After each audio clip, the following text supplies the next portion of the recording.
Alrighty, looks like just about everybody's here, so we're going to get started.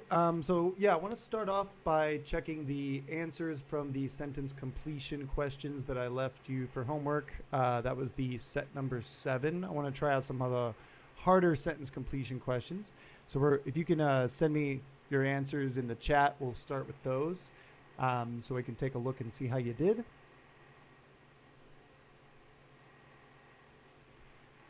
And then I'll get the screen sharing going, and we'll start with those. We're also going to check the literature comprehension too, and then we're going to go into a couple of other kinds of questions today, in particular the note-taking questions and some of the supporting claims questions. And we'll also take a look at some Blue Book stuff, because we definitely got to make sure that that is installed and set up on everyone's computers and ready to go, because if you need a device from the test center, then you have to book your test basically in like the next week. And if you're going to bring your own device, you do still have more time, but you're going to need Blue Book set up to like do all this stuff. So definitely want to make sure we have that going today. And I wanted to talk a little bit about a practice test that we're going to do later on as well. So yeah, we got things to do. So let's get to doing the things. All right.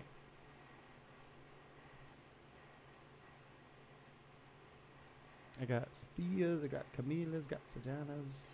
Firas sent me his first one. Love to see it. All right. Let's go over here.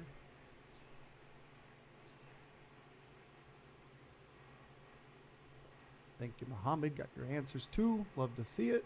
Let's go. All right. So I'm taking a look at what you've got. Got a couple of disagreements here and there. Interesting. But let's start out with these first ones here. So again, a lot of times when we do sentence completion, we're going to see that they're asking us to sort of finish the paragraph. Although I have seen a couple where it's in the middle. Most of the time we're looking at the end. And so generally we're going to try to sort of wrap it up really cleanly, try to look for a logical conclusion to not just this sentence, but like the whole paragraph, you know? And that's also kind of insinuated by the way the question is phrased, completes the text, right? It's not just this sentence. I mean, it's more attached to this sentence than anything else, but at the same time, we do have to think about how it relates to the rest of the passage here. But again, we're going to just try to read what we need. So taking a look at this first one, right? Which choice most logically completes the text? I'm going to start here, right? I just want to start with like my last sentence, since that's what I'm going to complete here. And it says the system was influential in shaping the development of the European continent. Anytime I see something like this, I'm just going to make sure that I go back and figure out what this system is referring to. And a lot of times that information is in the first sentence. So I want to go back to the first sentence and take a quick look. So I see feudalism was an important economic and social system in medieval Europe. Now, if you know anything about feudalism, you could probably tap into that, start thinking about what would, be appropriate here. But if you don't know anything about it, you might want to glance through here and just take a look. So I'm going to focus on that word system, right? And also, the development, because this is what's in the last line here. So just looking for the word system, I see it's a system of hierarchy. Okay, that's cool. And we have nobles with wealth and power, development of castles and walls. Okay, and the development of an agricultural system. All right, so again, I'm just quickly scanning for those keywords so I don't have to really read the whole thing. All right, so thinking about those things it talked about, it mentioned agriculture. It also mentioned sort of the division of classes. And so I want to look for an answer that does those things, right? I don't really see anything about, just going through the exams. Like I didn't see any references of like culture superstitions and stuff. So I'm not going to bother with that answer. Growth of a powerful and influential noble class. That seems like that could be a good answer. Again, new technologies and inventions. I didn't see anything about that. And establishing the foundations of democracy, citizens the right to participate. Again, I didn't see anything about that. So just going by what I quickly scanned, right? I quickly looked at what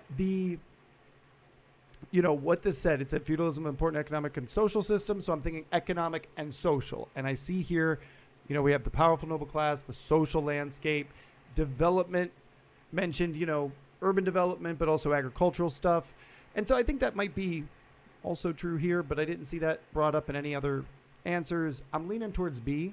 Looking at all of your answers, I think B is also correct. So let's take a look. Seems like it is. Good. Okay. So again, I'm just trying to match things up, right? Seeing that it says powerful and influential noble class, and that was mentioned kind of important here, this system of hierarchy. We have this, nobles gaining wealth and power, right? It's going to be a good match. The other things are just not present in the text. All right. Looking on number 2. Let's see what you've got. Looks like everybody's pretty much well, there's one difference here. All right. So these are longer ones. And again, this is how they make it more difficult. When you have these kinds of hard questions on a hard module, they typically make them more difficult by having, just more to do, more text. And having more text is a way to make it harder, right? Because now you have to process more things. So let's take a look at what we've got. Invention of the computer has been a game changer. Something about the computer has been a game changer, right? And so again, the first sentence is telling me that it's revolutionized our world. So we're going to the focus here is on how the computer has revolutionized things, right? It has changed the way we do things. Okay. So I can imagine a bunch of different ways that it did things, but I'm not going to bother reading those right now. I'm going to look at, answers that might be good at talking about those transformations or the things that have changed, right? So A says ways that are both magical and mysterious. All right, well, this is pretty good, although I don't know about, like, magical. Magical seems like that could be an odd phrase to choose.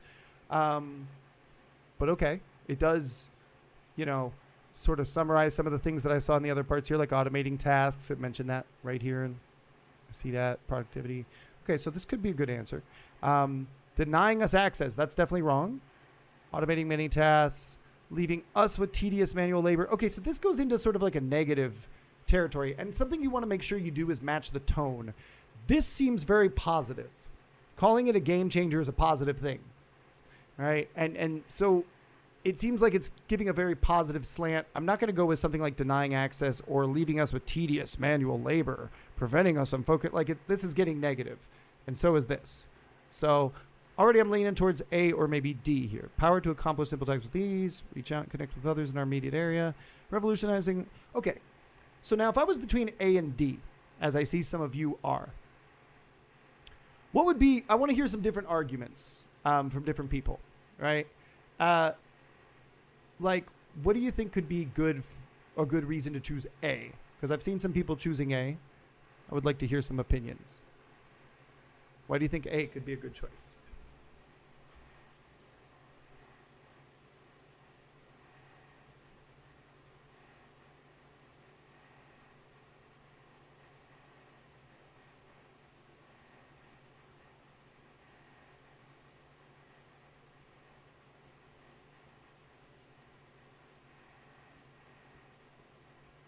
All right, so Dana wrote me in the chat, you got a positive tone. Definitely has the positive tone. I would agree with that. I think that's a good reason we can eliminate B and C is the negative tone. So I think you can say that A has a positive tone. Any other ideas? What else do you think is good about this answer? Several people marked A, so I'm kind of curious what you think. I think because of, it's a continuation of the sentence, we see a game changer. So it's like the sentence is supposed to have something that changes, and transforming is a good expression. Okay, that's a fair point. I think the way it continues, it does make sense. I've noticed that they're all kind of grammatically phrased similarly, like with this ing verb. So I think that they all do work, but you're right that there's maybe some nicer things about this in a way, like about the way it's using transforming, game changer. I could see that. All right. So there's some good word links. It's also good to think about what we try to do with this closing sentence in this case, especially with the way it starts. In short, I think that's important to look at too. In short, and that's one reason I maybe don't love A as much. Like, it is the longest answer, which does kind of go against the idea of being in short. Camille pointed out it states how it is a game changer. I agree. I also think, though, that the D one does that too. Like, giving us the power to accomplish simple tasks with ease, reach out and connect with others. Like, this is also telling us how it's changed things. what I want to look for then, is there anything in the answers that doesn't work? And if I could find something in one of the answers that doesn't work, that would help me choose the right answer.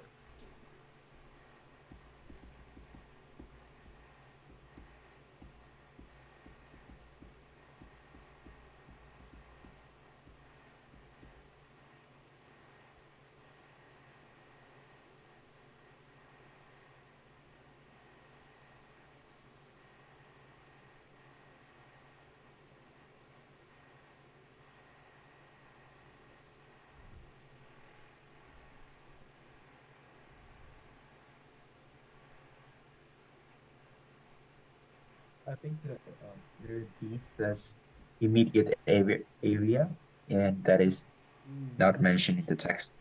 Okay. I think that's a good point, right? Like, we want to make sure we really check all the ideas in these answers to validate them. So I think there's a good point that Sanjana makes also. This is a bigger list of benefits. It covers more things.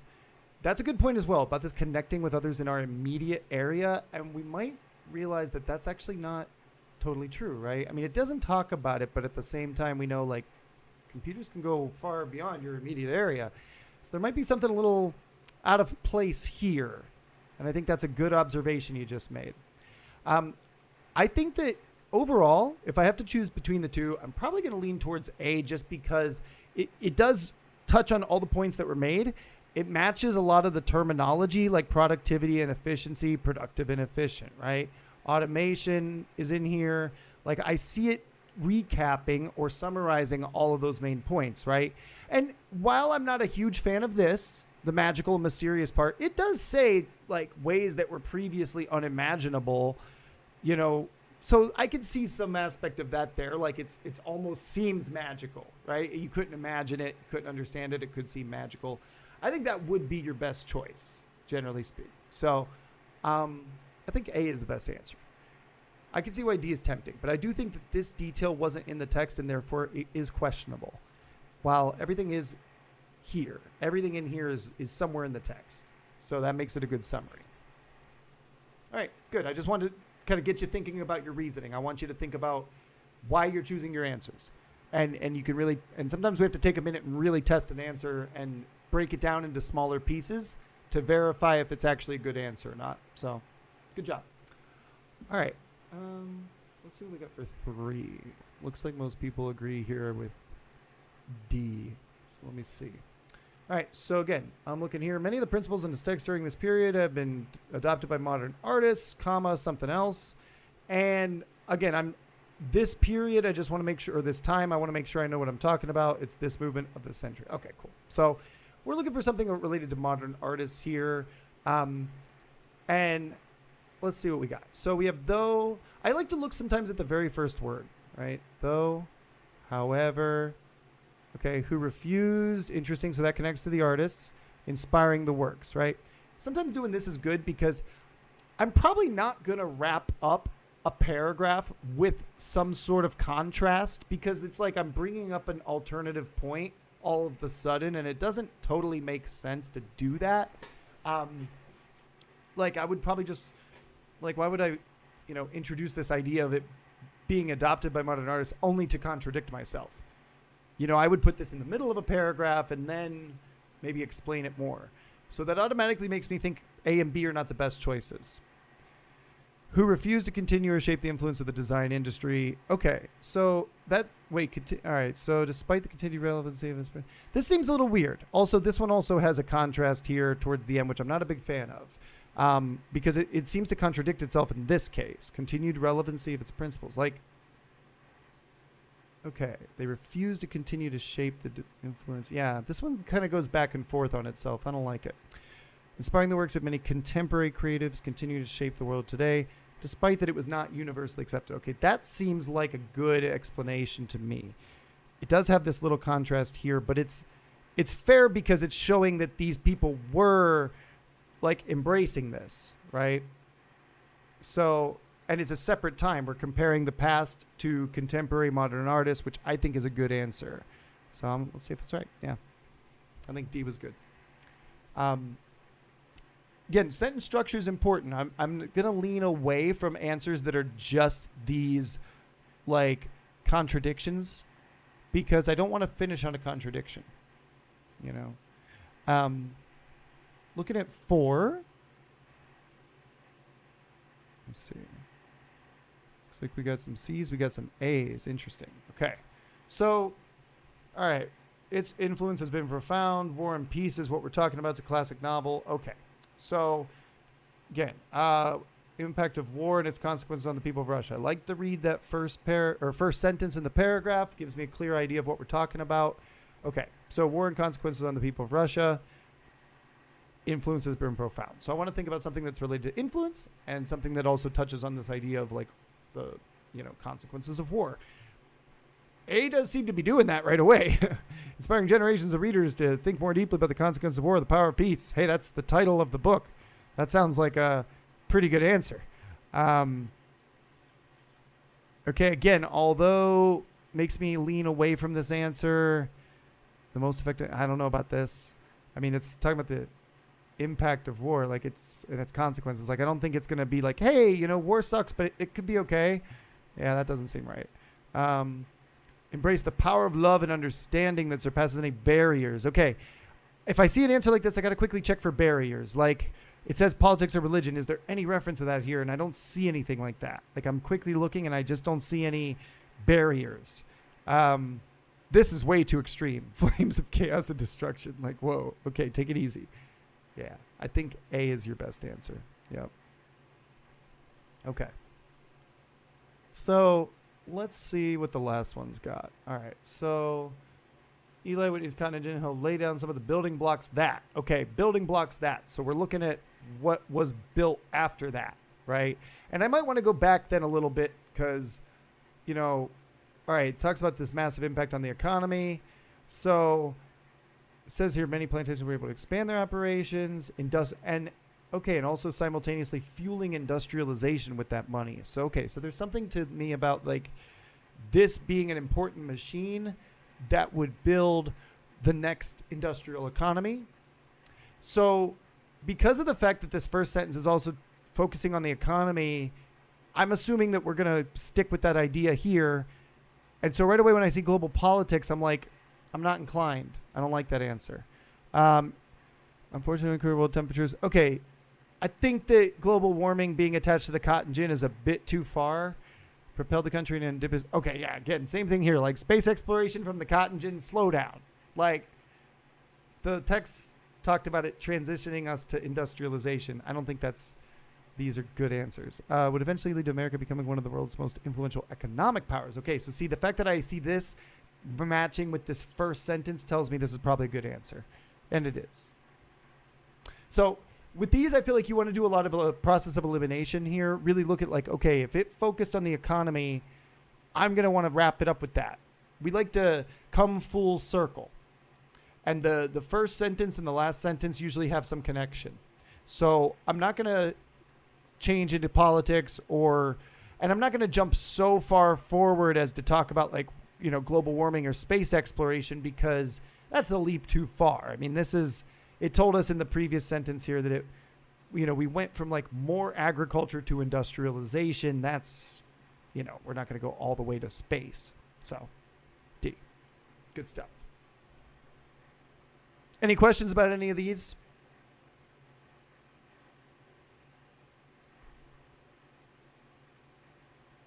All right. If not, send me your literature comprehension answers. I got one set. Sophia sent hers to me already. But yeah, go ahead and send those to me. We're going to see how you handled these.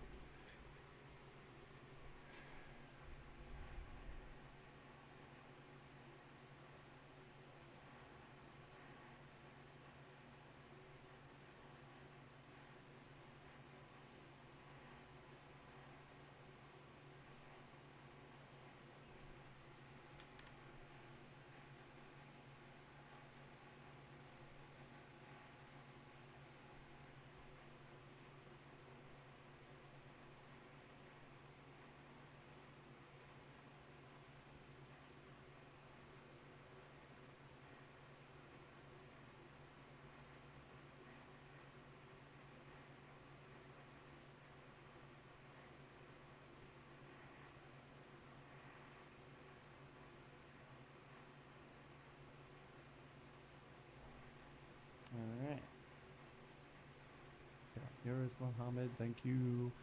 All right, Harold and Vera sending me. Got the first ones. Good. All right, let's start looking at these. All right, so we got some poetry here. I don't know. Again, if you've seen this poem before, good for you. If not, then that might be a little confusing.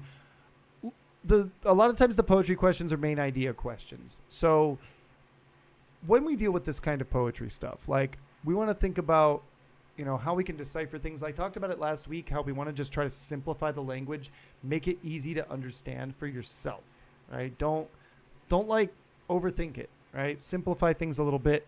So, all right. So this first part is describing some sort of statue or something. Like it's saying, okay, there's 2 legs of stone in the desert, and then there's like something else next to it with a frown, so it must, and a wrinkled lip, so like a face, right? And on the pedestal these words appear. So this is probably really important, right? Like there's a pedestal that says something. My name is Ozymandias, King of Kings. Look at my words, ye mighty, in despair. Okay. So if this guy clearly has a big opinion of himself because he's like, hey, look at my stuff and be afraid of me. I'm awesome. And then nothing beside remains. That's the main idea right there. Like that's it. And I think a lot of times you'll find it in the second half of a poem because the poetry does have structure. Poetry does tend to like wrap it up with some sort of key lesson or like key idea towards the end. And I feel like it's kind of like the conclusion of an essay or the conclusion of a book. Like you want to finish on a strong point. So I see this quote of like Ozymandias being like, yeah, look at all my stuff. And then the irony of like nothing beside remains. So I want to look for an answer that sums up that idea, and not to do with travel. It's not about the desert. Man's creations and aspirations will disappear in time. If he said that one, I think that's the best answer. Absolutely. And preserving the legacy doesn't make sense because that's what this guy tried to do, and it didn't work out. C is correct. Yep. Man's creations and aspirations will disappear in time. Facts. Okay. Good stuff. I think everybody got that. All right. Now, the next one. We got another one here.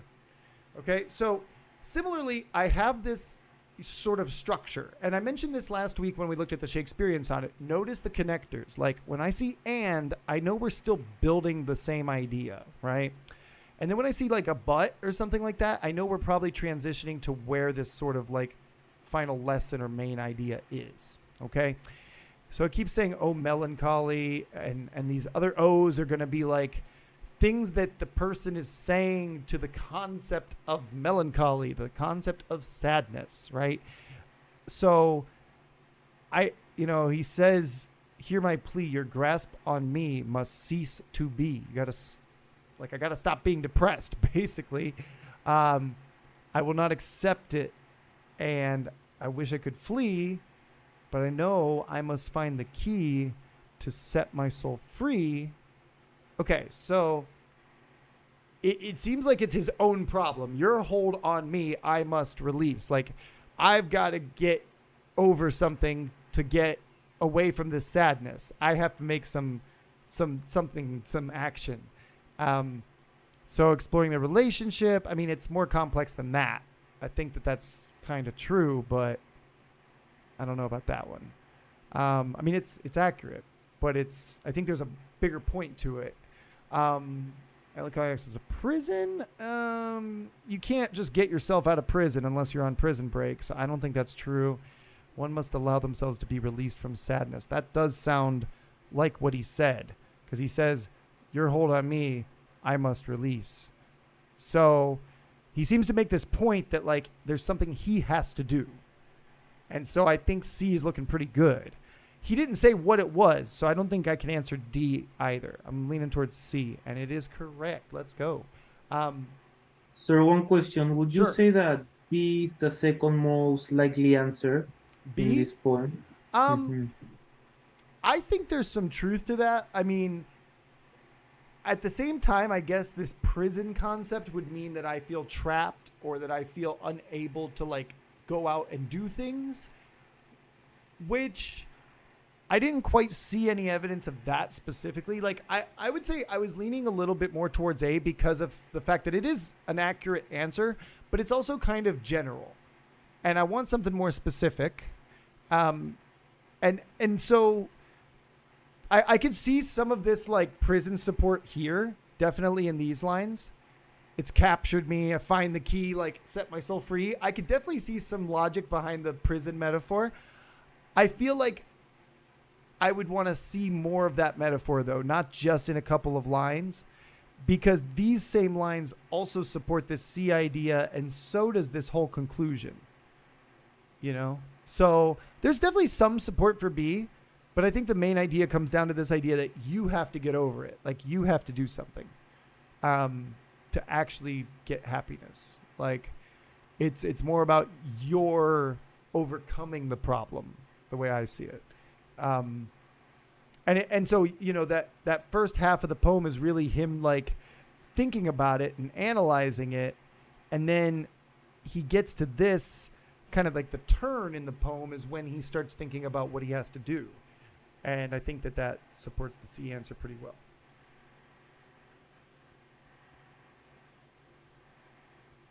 All right.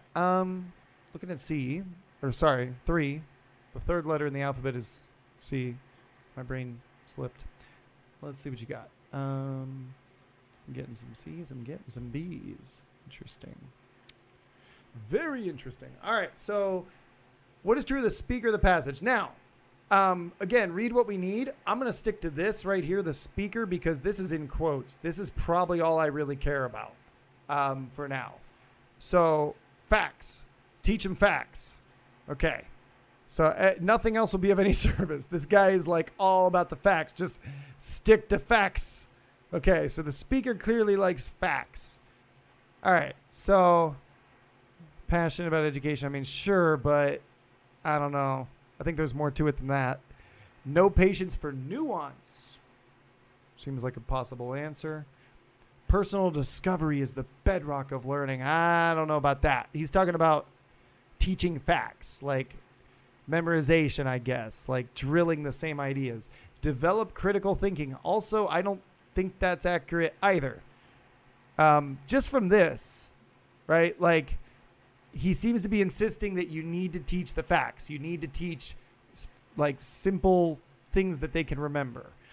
And I don't think that like nuance is something that is not so complex. You can't just have facts with nuance, right? Because there's like nuance is something that is, right? There's different sides, there's different situations, there's context. I think B is a good answer here. I don't really see anything about personal discovery or critical thinking in the idea of facts. And while I do see some passion, I mean, I don't know. It just seems like he's passionate for facts. That's for sure.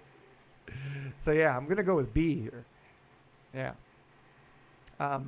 No patience for nuance. And I think that's really proven right here. Nothing else will be of any service to them. That's like the best line to support that idea. Again, I didn't have to read the second half here, but, you know, you can also see the way it's kind of explained. Ready to have imperial gallons of facts poured into them until they were full to the brim. Like, it's kind of making fun of his idea by saying it with this exaggeration. So I think that also is a clue. Number 4. We seem to be more or less close to unanimous here. All right.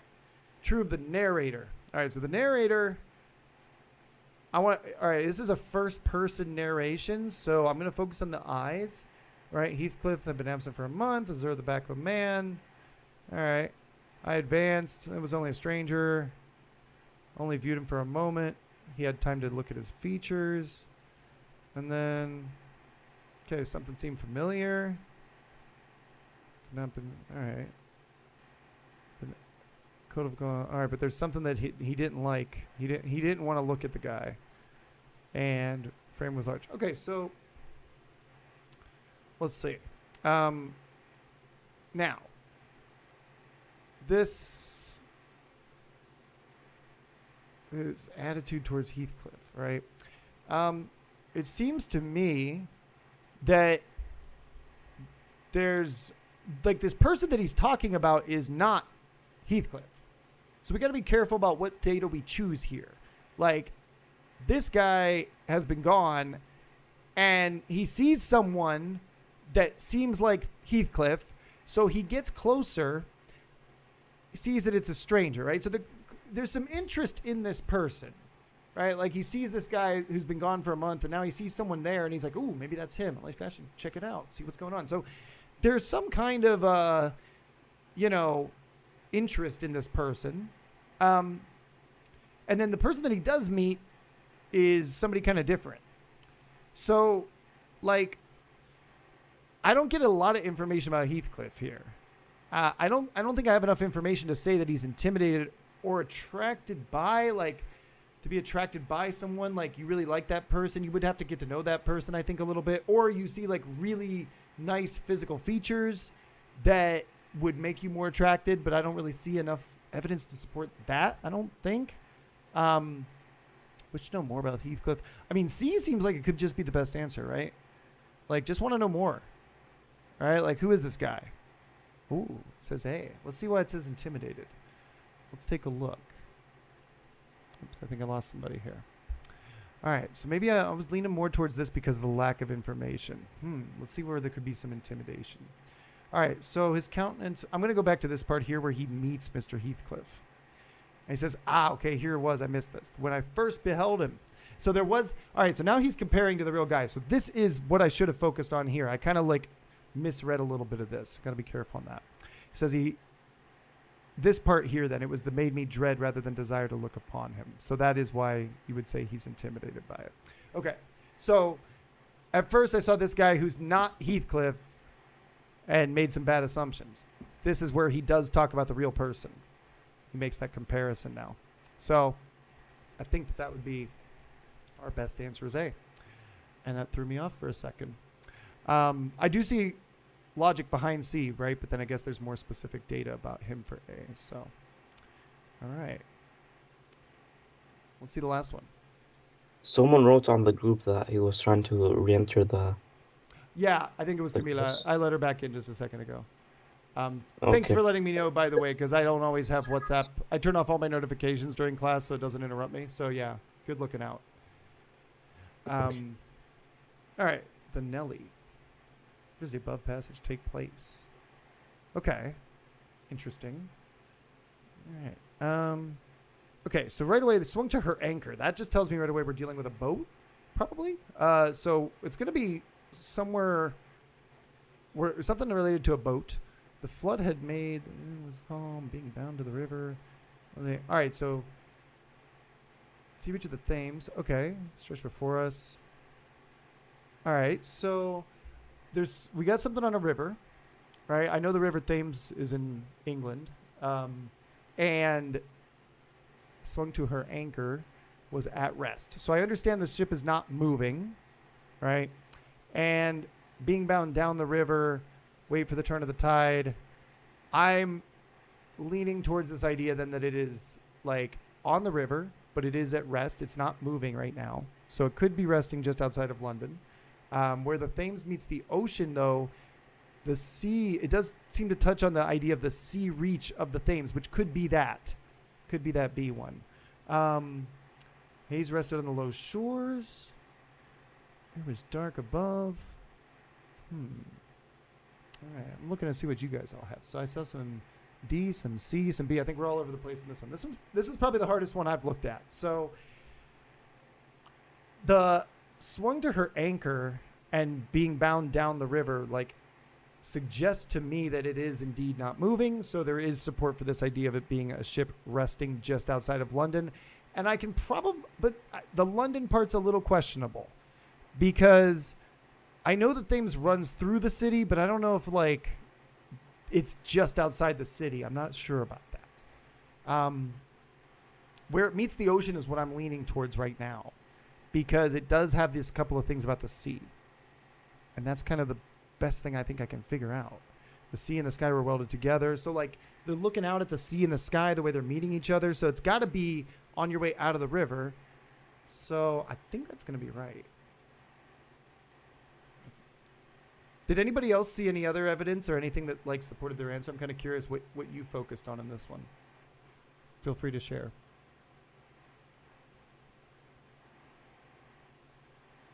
I didn't see the London part in the paragraph, so I chose B. Okay. Yeah. So, and I'm looking just to see if there's anything else that kind of like hints at the city that would make me want to say that too. Turn of the tide. Bend on the river.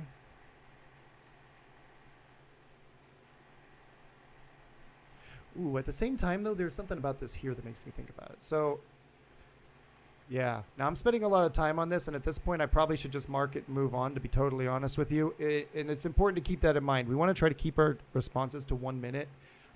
If you're answering other questions faster, you might want to mark this for review and then come back if you have more time. Don't sit here and stare at this like I'm doing now. This is a good example of what not to do. Like, if you are stuck on a question, I've definitely spent a minute thinking about this. I would want to mark this for review and come back and maybe eliminate an answer too. But I want to make sure I keep moving through the test and not sit here and spend 5 minutes on this. And we'll talk about how to do that in just a second. So there is a little like something about this that makes me think it could be near the city, because it does say here the greatest town on earth. And there's something like, ooh, that right there is like a key piece of evidence. Maybe that is London, the greatest town on earth, right? And also this idea that the sails of the barges drifting up with the tide, like the tide would be rising as you're closer to the shore, kind of like, and because that's where you would notice that effect. And so maybe these ships are sitting on the like docks and they're moving. And while they're close to the sea, I mean, so is London. So I'm wondering if maybe C is the best answer, because we've got support for resting, right? We got that for sure. And we've got potential for London based on the greatest town comment. And while I do have some support for B, I think that might also be like the same thing as C in a way. Like it might be, I mean, where it meets the ocean, they call it the sea. Maybe the ocean is like a trick here. So I would be between B and C here, and I would probably pick one and move on at this point. It's telling me C. And I think that does make some sense if I look at that last line, the greatest town on earth. I kind of should have looked at that first. I think that does provide some support for London. And the fact that the ship is resting does make sense, because you wouldn't probably put your anchor down here, to be fair. You wouldn't like go sit at the middle of the place where the river meets the ocean, just drop anchor right there, because like that's where a lot of traffic is moving. So I don't know if that would be a smart idea. So I think I guess I would go with C. So if you got C, good job.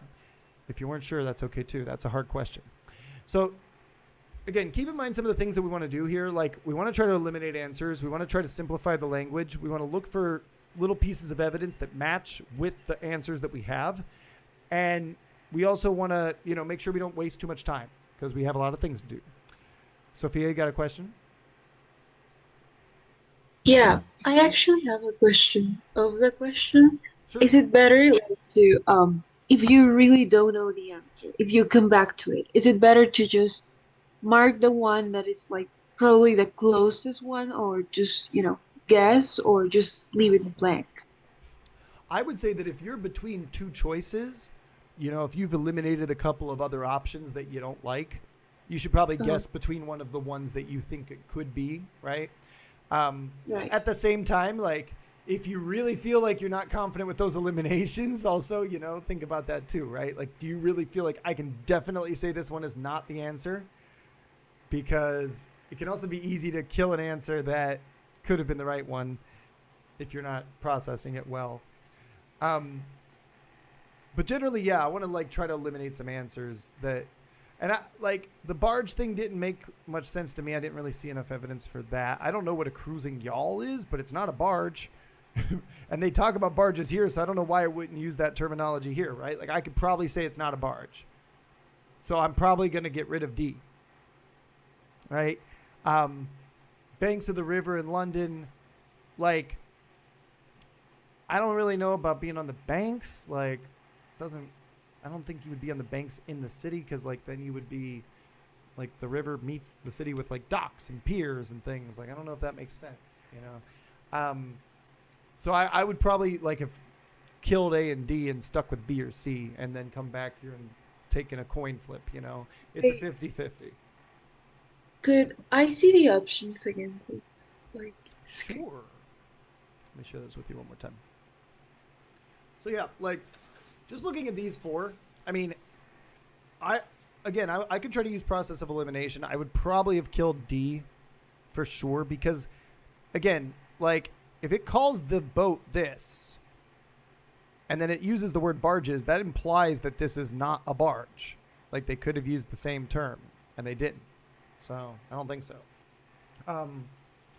And so I would probably get rid of D. I don't like between A, B, and C. It is kind of tricky, you know. I can see support for London from the greatest town on earth, and I could kind of see some of this stuff. At the same time, I wonder if maybe like they're not there. Maybe they're just looking at where that is. You know, I'm at this point, I'm kind of stuck between three possible choices, but I could definitely say D doesn't make sense. So, and I know it's not navigating because they're anchored. They said it was bound down and swung to her anchor. You know, so I can say for sure that this is not true. And so I can't quite eliminate these three because I see some evidence for all three, but I did see more, I guess, for this one at the end of the day. Like I could support the resting part and I could support the London part pretty clearly by taking that last line. All right. And speaking of how to do that when we actually use Bluebook, let's get into Bluebook for a second. If you got your Bluebook installed and set up, I'd like you to open it up and follow along, but I'm going to share my screen with you for a second here. We're going to take a look at some tricks that you can use. And I just wanted to go over these things real quick again because I think it's really important. And we're going to do, I'm going to ask you to do a practice test this weekend as homework, as opposed to having like more of our usual exercises. And for that, you know, I think it would be good to take a look at how we want to use this. So first of all, when we are logged in, this is what you're going to see. Again, if you've already taken a test, a digital SAT, maybe you took the March one, you should see information in here. You will see upcoming tests 5 days before test day once you have successfully registered. So those don't panic if you sign up and then you don't see anything here. It's okay. Now, there are two things you can do for practice. You can do a full-length practice test, which is what I'm going to ask you to do for the weekend. But there's also a quick preview where you can play around and do a few things. So just want to show you a little bit of my process and what I think you should do with this, okay? So as soon as I get into this, you're going to get this little instructions on your first questions. You can really just close that because you know what you're doing. Now, one of the first things I want to do here is adjust my zoom if necessary. Okay, you'll notice that I'm zooming in and out on the text here. I want to be able to see all the answers, and I want to make sure it's adjusted. Now it remembers your settings throughout the whole test.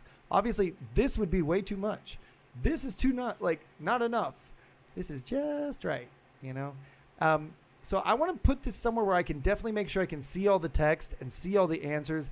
I don't want to be in a situation like this where I have to like go up and down to read the answers because it takes time, right? I got to go in here and like move my mouse and scroll. Like I don't want to waste time doing that. I want to make sure I can see everything. The other thing is like when you start zooming in a lot, you know, you might miss something. You might not be even looking at D, right? You might just forget about the word D. And then next thing you know, that's the right answer. So you can do that on your mouse by holding Control on your keyboard and rolling the wheel back and forth. Okay? That's the easy way to do it. If you have a touchpad, you can do the same thing with the two-finger slide. But this is like the easy way to do it, and you are allowed to use a mouse on the test, and I do recommend you use a mouse on the test. So just holding the Control key or Command, I think if you're in a Mac, and just doing this. That's the easy way to zoom. That works for a lot of apps. All right, so I would definitely recommend you do that first to get situated. Next thing you want to do is click this. Make sure you just click this right away. Okay, that's how you eliminate the options, and you want to make sure that you have that open at all times because it's going to remember those eliminations, right? So if I get in here and I don't know what some of these words are, but I'm like, okay, a librarian noted that the spoken word don't lose their blank nature when printed, has the same pleasant musical quality. Okay, so it's got to be something related to musical quality because they don't lose that. It has the same quality. So I can say, well, scholarly has nothing to do with music. Personal also doesn't make any sense. Maybe I'm not sure what jarring means, but I know melodic seems right. So I'm going to click it and mark it. Be careful with your marks. Okay, make sure you click and check. Like, because I think on the new SAT, it's easy to slip up and make mistakes. Like you could easily, if you have a touch screen or like you're on a tablet, you could easily fat finger the wrong answer and have a problem. I think that also, like, you know, even when you're clicking, right? Like you could, you know, they're not that far apart. You might accidentally click the wrong one and click next and not realize it. Like when you did the old test, you had to fill in a bubble on a piece of paper. It was more deliberate.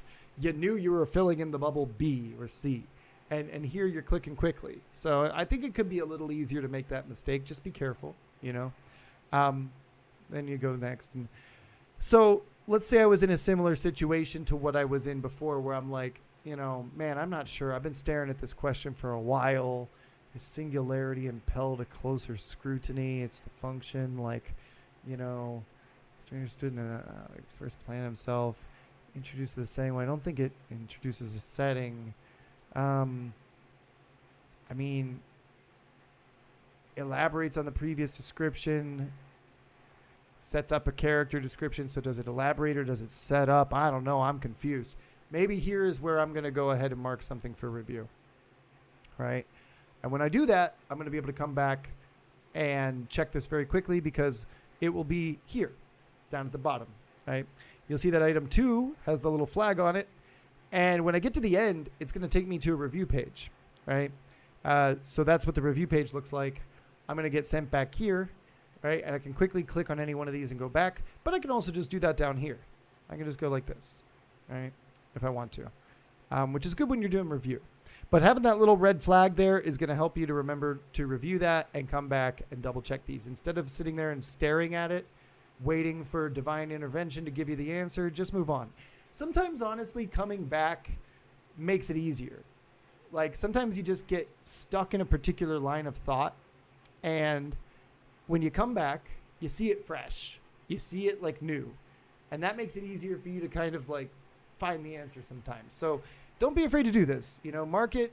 You don't lose any points. They're not going to punish you. You know, you go to the review page, you come back, and you check that out, right?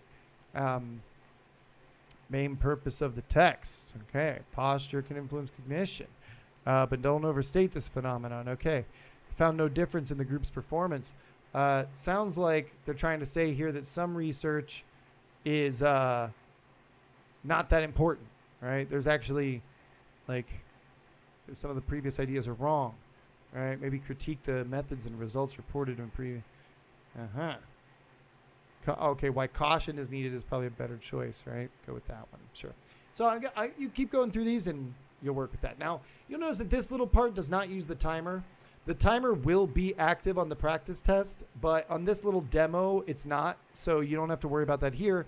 There is an option to hide or show the timer. I'm personally a fan of keeping it visible. Don't let it stress you out.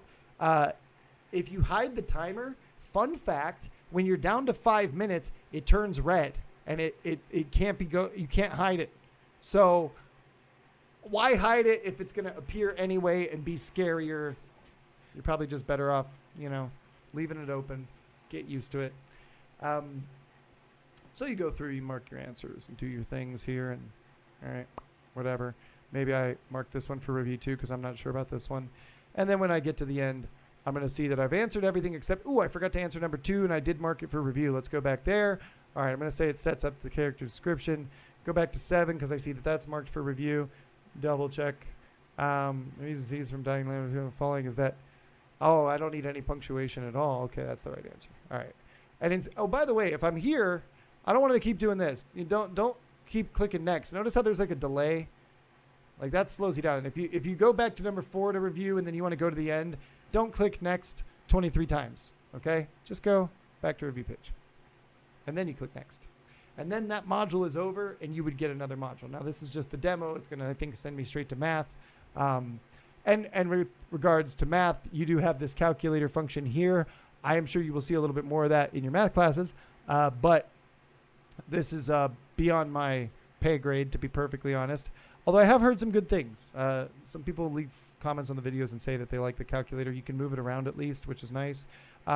The same zoom in and zoom out rules apply here. I would probably want to zoom out more in math. You notice how when I started this, it was here, right? I couldn't see anything.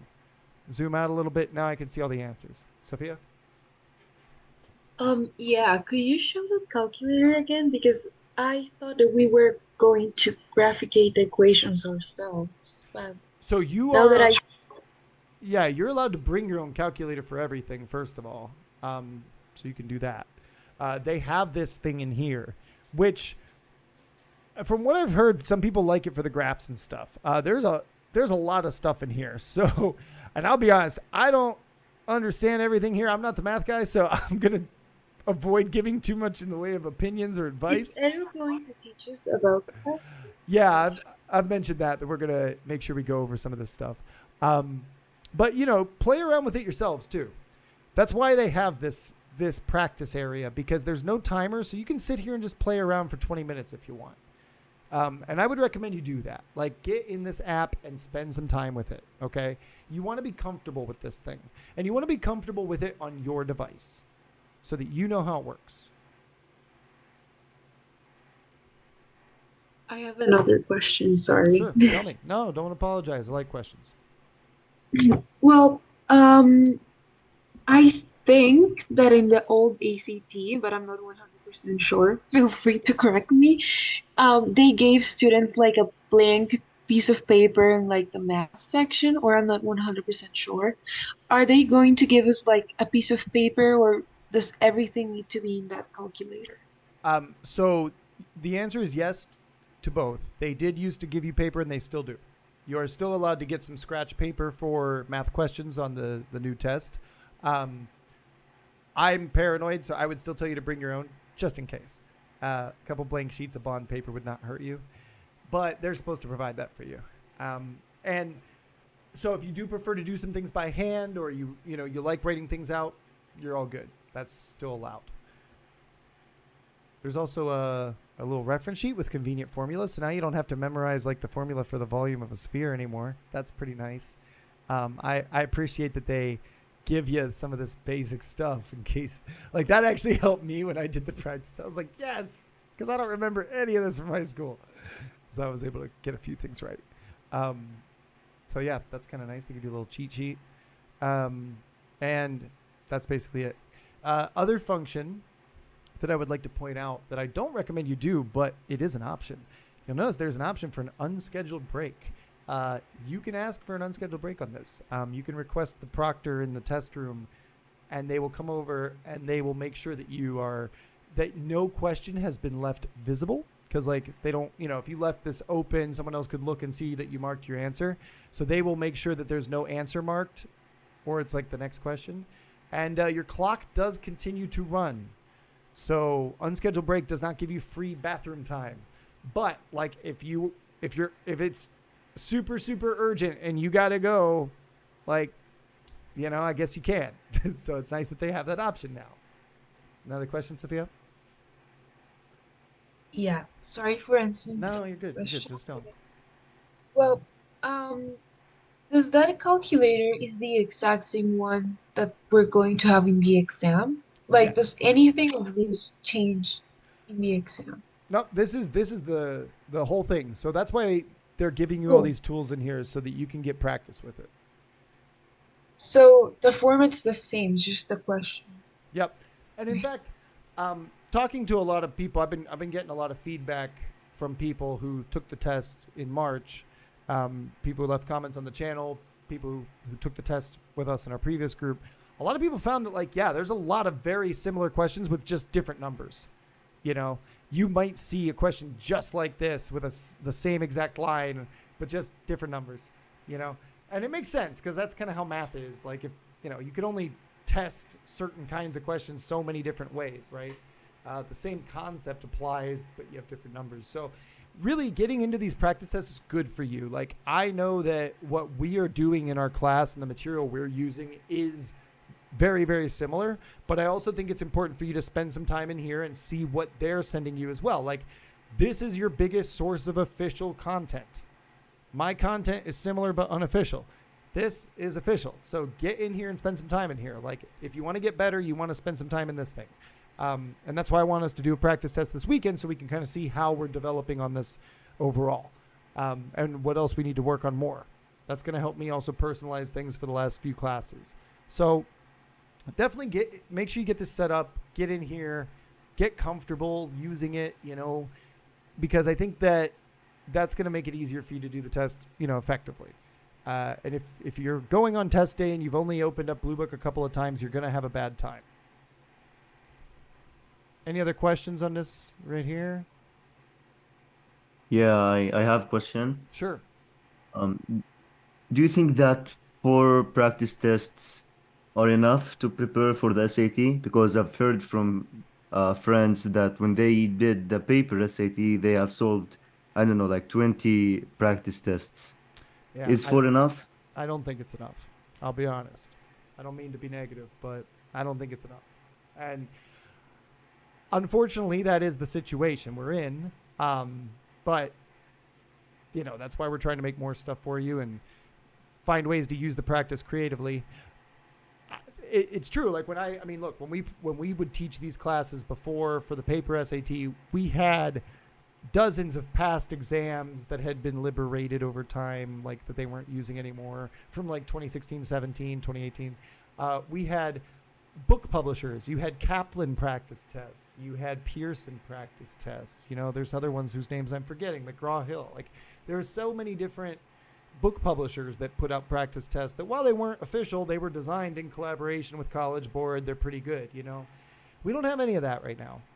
Those book publishers are looking at this, probably making those books for next year, because they know they sell the majority of them to Americans. And so Americans are going to get to do this digital next year with a lot more material.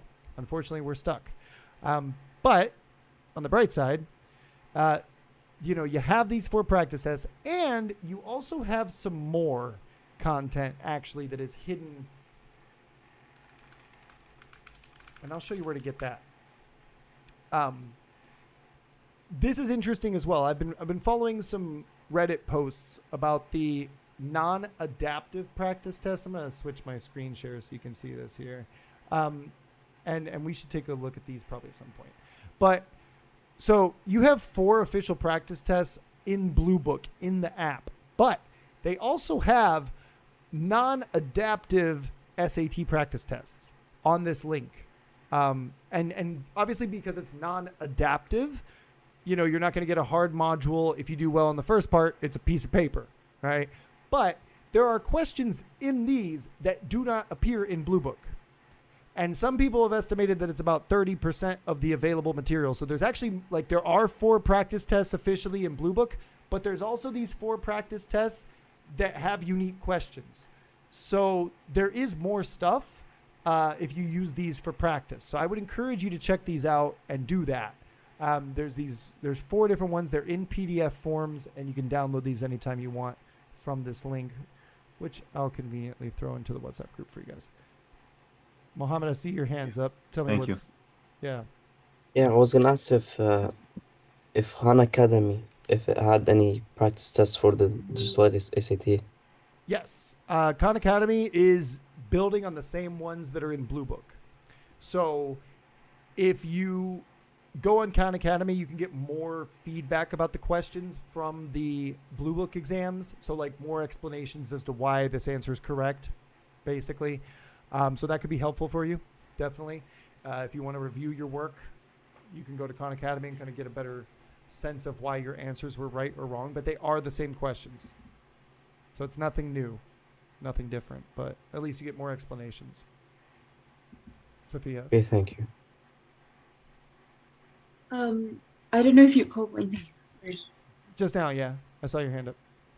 Well, yeah, I went to California recently, and I came back with a giant book that's almost old from SAT Premium from the Princeton Academy. That's like the 2023 version, and there's a practice test there. I haven't done it, but I've been through the English questions because that's like the most understandable questions, at least, because I'm not really good at math. But I could share like pictures of that practice Sure. test to the WhatsApp Yeah, group, yeah. so That would be everyone. awesome. We'd appreciate that.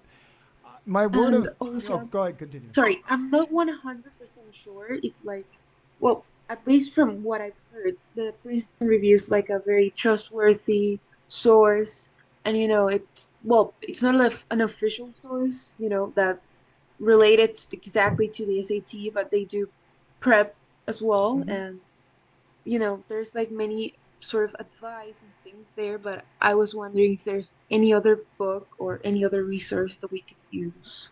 Yeah. So, um, yeah, Pearson Review or Princeton Review is good. Like I've used their stuff before. I like it. Kaplan is another brand. McGraw Hill. There's a few different editorials, like book publishing companies that make SAT prep material. Um, the only thing I would just say as a word of caution is using those older materials or materials for the previous version of the SAT.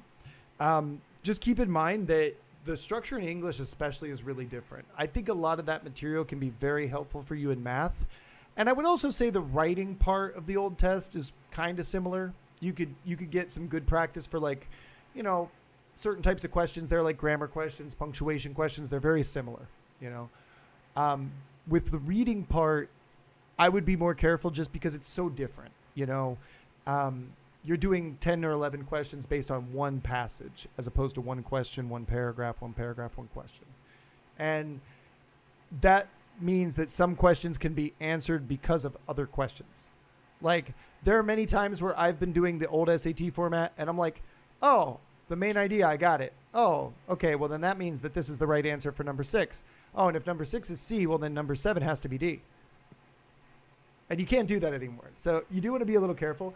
I would recommend still going through the text, and I would still recommend using it for extra material. Like, go ahead, but just keep in mind that like you want to try practicing the specific kinds of questions that we're dealing with here. Like, there are kinds of questions that are on the old SAT that just don't appear anymore, especially like ones related to evidence, because they used to ask you like, in these lines, what's going on, which lines provide evidence for the previous question, or they would give you specific lines and ask you about like the purpose of a whole paragraph or something. So there are some types of questions that don't appear anymore, and so be careful. Just I wouldn't want you spending a ton of time on things that you're not going to need later, if that makes sense.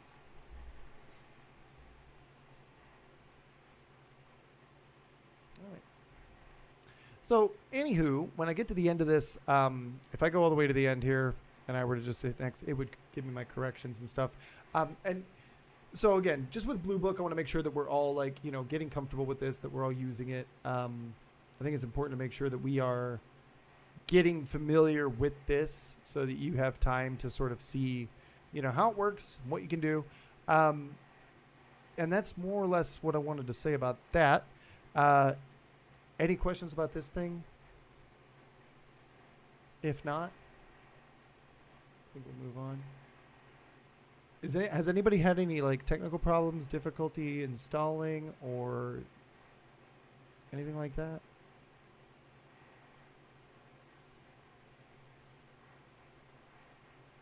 All right, cool. So yeah, that is what I want to do for homework for next week is practice test 1 in here, in Bluebook, and so we can kind of see how we're developing on this test. And so that'll be for next week. We'll check out some of our responses on the next class Monday. So with that, it's been about an hour. Let's take a little break. We'll take our 10 minutes, and we're going to come back and talk about some new types of questions. All right. So I will see you in 10 minutes.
Back in action here.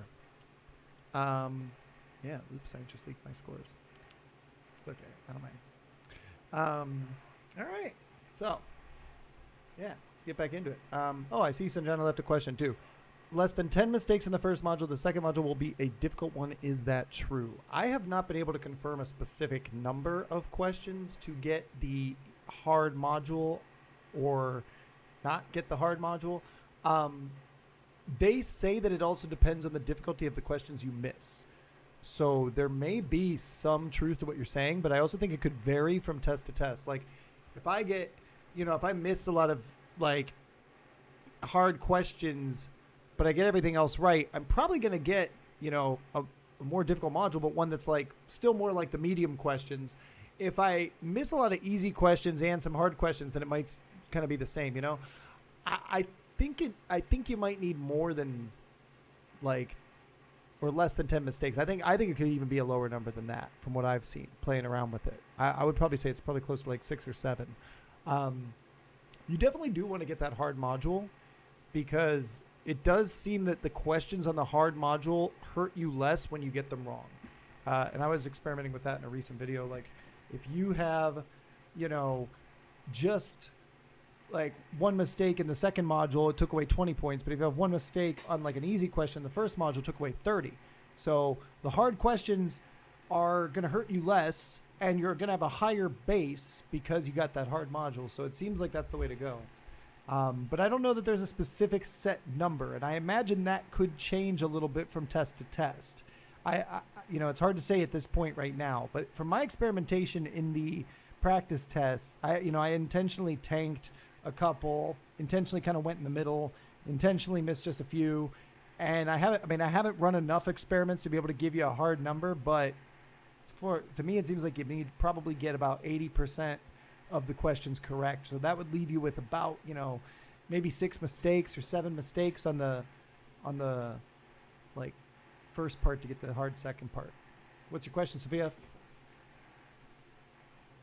So would you say that it's better to get like more easier questions than a fewer difficult questions? As far as like mistakes on the first part? Right. And in the second. Yeah, at the same time, it seems like the points are different depending on the questions from what I can tell. So it makes me think that like obviously easy questions, they expect you to get those right, So missing those could hurt your score more. And so I definitely think you want to try to get, as much as you can. If you're going to make mistakes, at least you're making mistakes on hard questions. So that would, probably hurt your score less and make it more likely that you get the hard module from what I can tell. If you're missing a lot of easy questions, they're going to think, all right, they need easier stuff then. Because if they're missing the easy ones, right? And the thing is, what's easy or hard is what they think it is. It's what College Board says. We don't exactly know what they classify yet as easy or difficult questions, but it does seem to me that there is a correlation with the type of questions. So from what I can tell, things like punctuation, things like, even the literature stuff, they seem to consider that easy. And I gather that based on what I see more on an easy module. When I got an easy module, I saw more literature, for example. So that inclined me to think, okay, they must consider literature easier, which I can see the logic for that. For an American audience, for an international audience, it's a whole different story. Punctuation to them seems to be relatively easy. I saw a large number of those, but it did go down a little bit on my hard module. Supporting claims questions, which we're going to talk about today, seem very difficult, and they seem to show up much more on the hard modules. They also seem to consider the data graph questions more difficult. The other one I saw a lot of was like harder sentence completion questions. And vocabulary is consistent throughout, so I think that's kind of like in the middle. So, what's easy or hard for you obviously is different for every individual person, but we want to try to nail the ones that we know are going to appear the most for sure, and that's why I try to focus more on some of these things like vocabulary and grammar and punctuation, because that shows up a lot. But then in the second module, you're going to see more of these supporting claims, more of the complex sentence completion ones, so that's why we're starting to look at those too. So let's talk about that a little bit. We're gonna look at 2 types of questions today, kind of quickly. The first one quickly, anyway. We'll spend more time on supporting claims, and then we'll get into our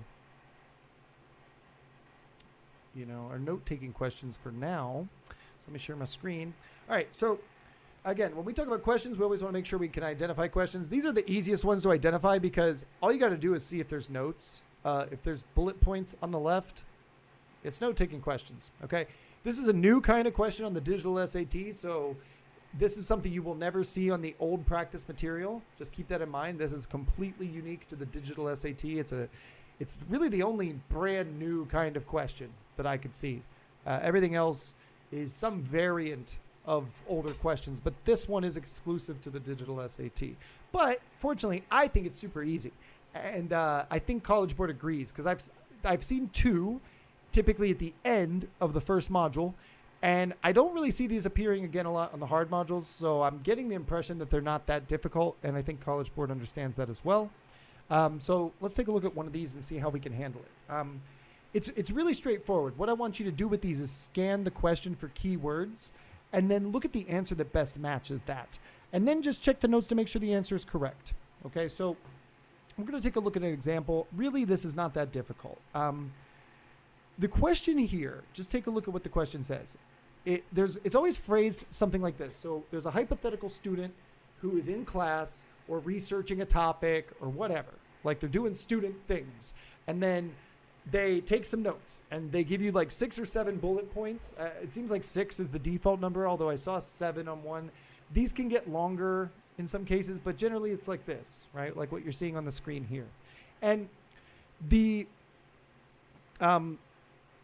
answer choices here are on the right. And again, a little bit longer, but they're using data from the notes. Now, all we really want to do is look at what it says here in the question. Emphasize the effort.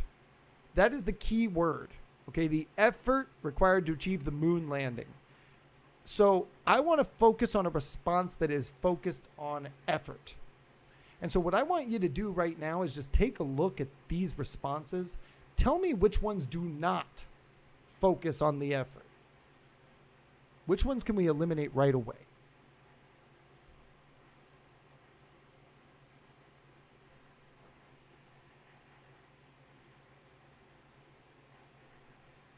The B. Maybe. B? Did you say? Wait, no. C, All right. Why C? because there was no effort. Like in A, it was very expensive and it took a very long time Okay. and thousands of people. In B, there was a lot of money included and time. Mm-hmm. Okay. But in So C, there was nothing like Yeah. like an effort wise. what does C focus on instead? Just on the achievement, I think. Yeah. I mean, it kind of looks at like the person, the politics, right? But not really the effort involved. I mean, it does at the end throw in, albeit at a high cost, but that doesn't really like say anything. So yeah, C, and really I can see this very clearly, I think, from the very beginning. Like the fact that this starts out with Neil Armstrong should automatically tell me this is probably the wrong answer. Any other ones you would eliminate here?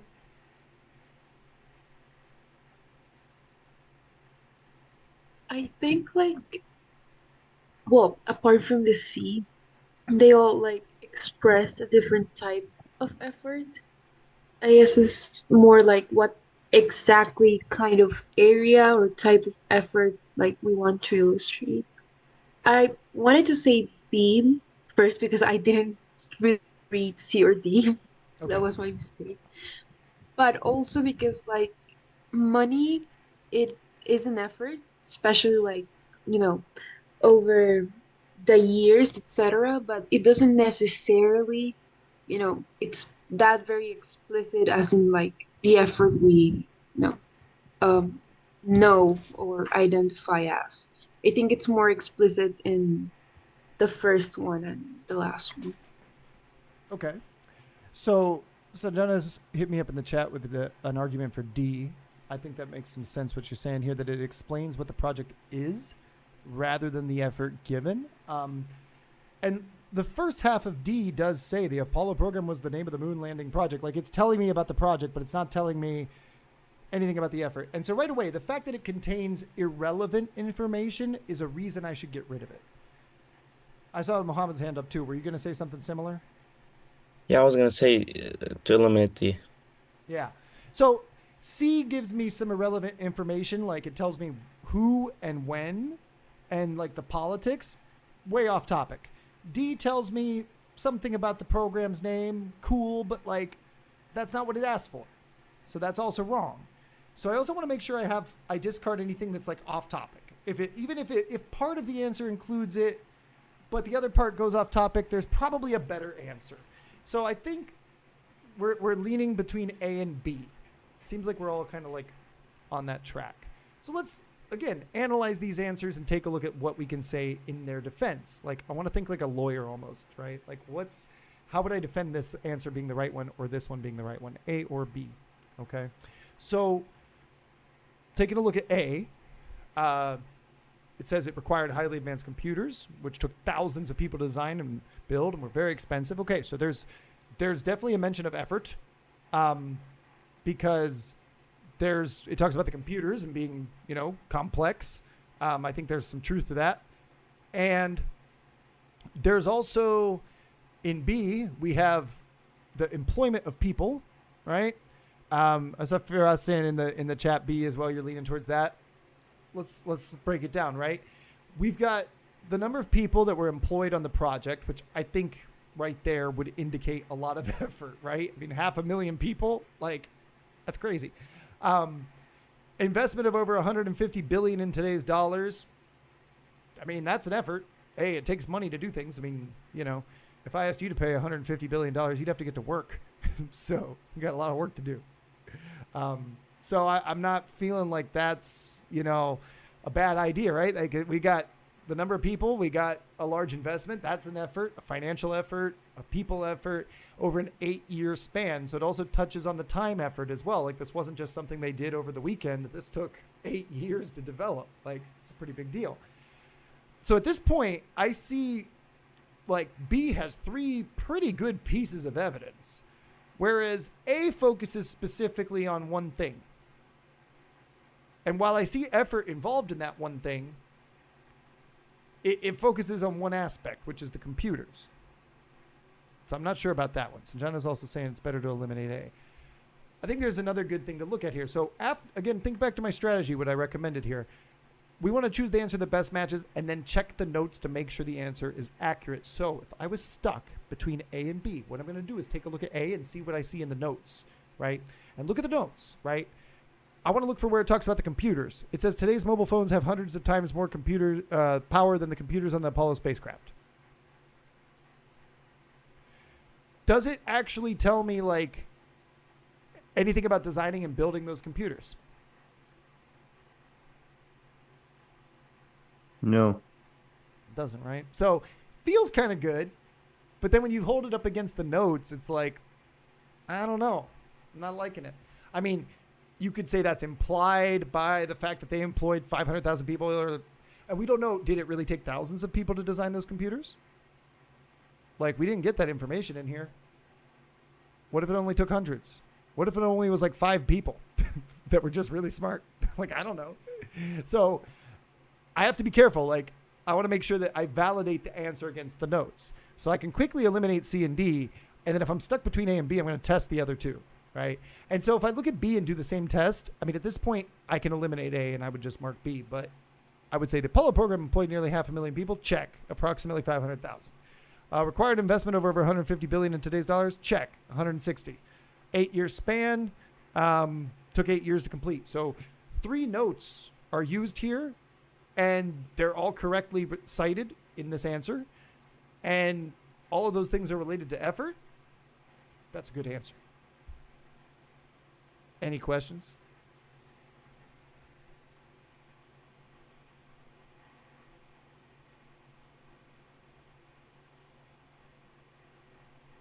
All right.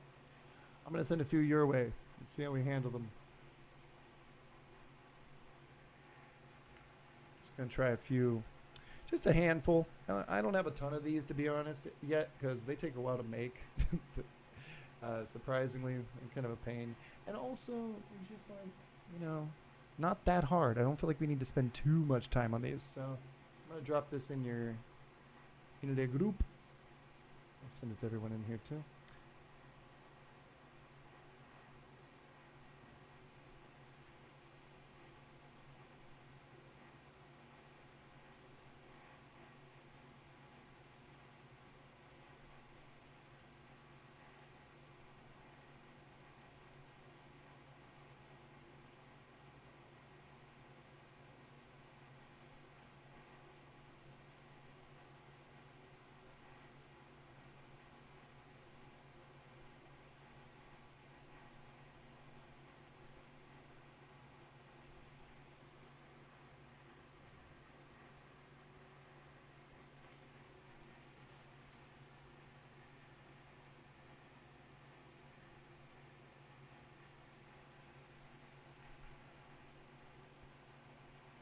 All right, so you should all have that file. That's the note-taking questions 427. So there's just 4 questions in here, actually. All right, 1, 2, 3, 4. Yep. So we're going to do the same process, and I want you to try to do these on your own first, and then we'll check them out together. So just give yourselves 5 minutes, okay, to try to answer these questions. Again, these should only take you about a minute to resolve. So I feel like 5 minutes is a pretty good amount. Try to do that same strategy that we just employed, right? Focus on the keywords, figure out exactly which answer best, stays on that same idea, and then you can verify that answer with the notes in the text. I intentionally made these a little bit longer and a little bit more developed, I think, than some of the ones you see on the SAT, but I wanted to make sure that we have some tough practice so that the rest of the stuff seems easier. So I am starting the timer now.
And if you do finish earlier, feel free to just send me your answers in the chat already, because I like to see how fast you're resolving these two.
All right, this 5 minutes is up. Show me what you got.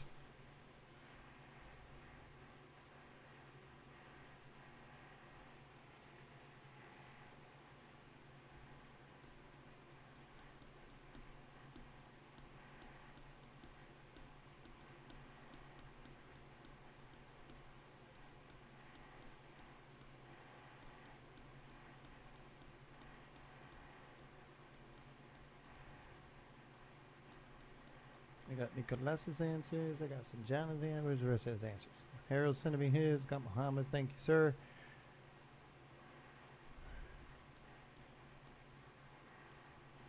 If you're still working, I think you're probably reading too much. That's probably the problem here. So we want to be able to filter a little bit more, and really again focus on the answers. Let the answers guide you to the notes. If you could do it the other way around, you're going to read a whole bunch of notes that you don't need, and it's going to slow you down. So make sure you're reading the question, picking out those keywords, and then focusing on the answers so that you can kind of like just zero in on the notes you need, right? All right, Camila sent me a couple. It's all right. That's why we practice these, though. If you're still not done, it's all good. But I want you to emphasize that point. We got to just read what we need, and the answer is going to guide us on these questions, okay? So, all right, I'm getting a few different responses. If you haven't finished them all, that's all right. We're going to take a look at them together. So, because I want to get through and get to the supporting claims questions today. All right, so first thing right here. As soon as I'm going to ignore this, I don't care. What does it say? Australia's role in Southeast Asian immigration. Okay, so let's just go through and quickly eliminate some options. Immigrants from Southeast Asia have many options as to where they want to go. This is wrong. You know how I know? This first half of this hasn't talked about this. Australia's role. Like we should have that front and center. That should be involved right from the beginning, or at least in the first half of it, or the first sentence. Like I shouldn't be just, giving me this long introduction. This is very vague. No, it's not the answer.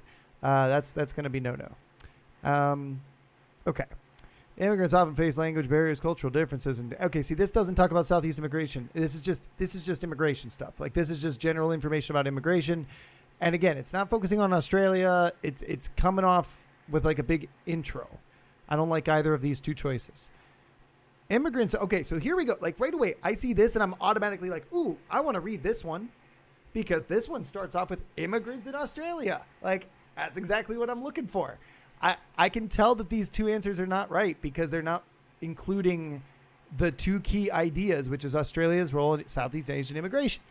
So we got immigrants in Australia. That's something I can work with. They're well received, but may choose to move to the United States because there are more job opportunities, even though these may be exploitative. Okay. This just changed from Australia to the United States and focused on the United States. Like that's not focusing on immigration in Australia. Like it has no connection anymore. So I don't like this answer. And so my inclination at this point is to say D.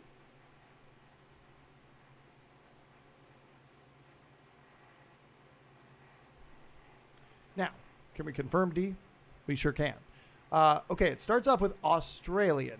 Like it leads off with Australia. So automatically I like this choice, starting with the main idea that I'm looking for. Like if I'm trying to emphasize Australia's role, I should start with Australia. It's just simple logic, you know? Openness towards immigrants and their customs. Cool. In addition to programs that make it easier for them to settle. Cool. Become a top destination for Southeast Asia. Okay, and there we got the connection to the other part of the question, the Southeast Asian immigration. So I'm really confident that it's D. Knowing this, I'm just going to take a quick chance, and test it real fast, right? Openness towards their customs. So I'm just going to scan around and look for something about Australia.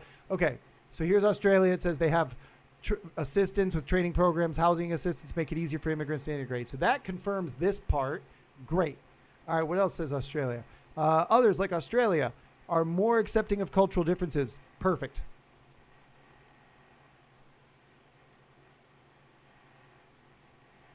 This is literally all I need to read, guys. This is it. Like if you're reading all this stuff about US companies, you're wasting your time. Because I'm trying to emphasize Australia's role, so I don't really need to focus on what the United States is doing here. And while there might be some mentions of the country, if it's just some little extra thing at the end, it's probably not that big of a deal. So I'm going to focus on just what I need. And by reading through these questions, I could very quickly eliminate A and B. I stopped and looked at C, didn't like it because of the way it changed to the US. So I settle on D, take a quick look to confirm. And just by looking for the word Australia, I'm able to pick out these things. And I also see okay, there's this one too, which says primary destinations include Australia. So this is good too. But that's it. I didn't have to read half of this. Not even half. That's the key to going faster here. So if you got D for the first one, good stuff. Let's take a look at the next one. Student wants to emphasize the role of folk religion in African art. Okay, again, I'm going to look for those terms early on and often, right? African sculptures depicted kings and chiefs, significant events. Okay, this is wrong. This isn't right. I know it's not. Because it's not talking about folk religion yet. And I feel like that's not enough. I need to be focused on that quickly.